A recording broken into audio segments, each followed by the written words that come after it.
Oke, buat teman-teman mahasiswa yang lagi pengen publikasi artikelnya di jurnal yang telah terakreditasi, maka saran saya carinya di Sinta. Nah, ini saya sudah masuk ke website Sinta. Selanjutnya teman-teman ke menu di atas, source, kemudian mengklik jurnal. Kita klik. Kenapa carinya di Sinta? Karena semua jurnal yang ada di Sinta bisa kita pantau jurnalnya terakreditasi Sinta peringkat berapa. Mulai dari peringkat 1, 2, 3, 4 sampai 6 juga ada. Bahkan di sini kita juga bisa melihat jurnal mana yang didiscontinue karena di Sinta sudah ada discontinue-nya sejak kemarin, saya lupa bulan berapa. Di Google Scholar juga bisa, tapi agak ribet karena di Google Scholar itu macam-macam. Jurnal-jurnal yang belum terakreditasi juga terindeks di sana. Tapi kalau misalnya teman-teman punya tugas untuk publikasi artikel di jurnal yang sudah terakreditasi, carinya di Sinta. Nah, kalau misalnya carinya karena kita publikasi itu di jurnal yang sesuai dengan tulisan yang kita buat. Misalnya teman-teman menulis tentang pendidikan, maka harus mencari jurnal yang fokus dan skupnya membahas pendidikan.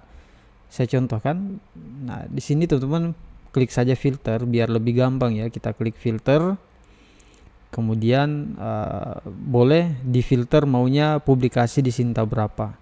Kita klik saja Sinta 1, 2, 3, 4 sampai 4 saja misalnya. Nah, ini ada yang not accredited ya, yang belum terakreditasi.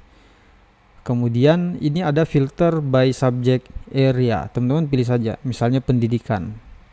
Nah, kalau sudah, tinggal mengklik filter di bagian sudut kanan bawah ada tulisan filter. Kita klik.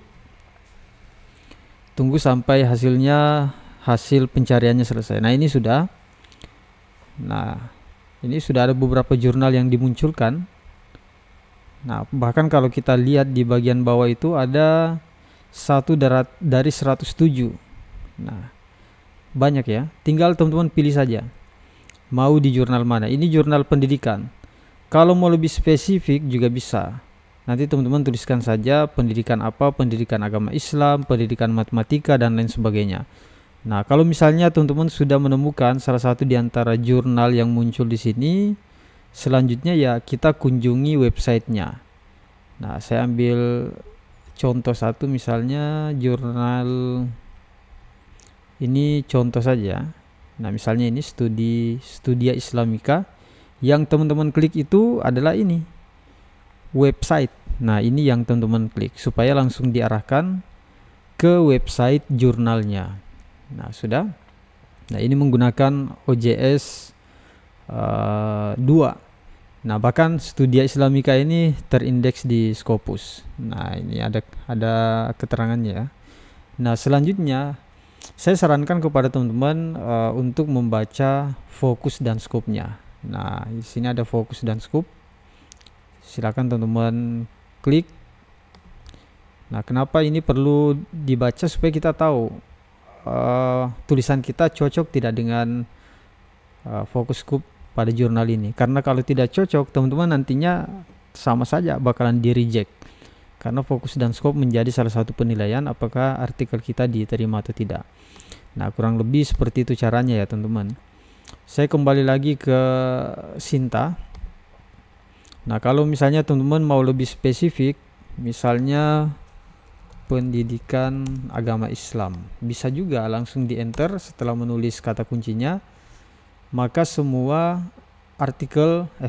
maka semua jurnal yang akan dimunculkan di Sinta ini adalah semua jurnal-jurnal tentang pendidikan agama Islam.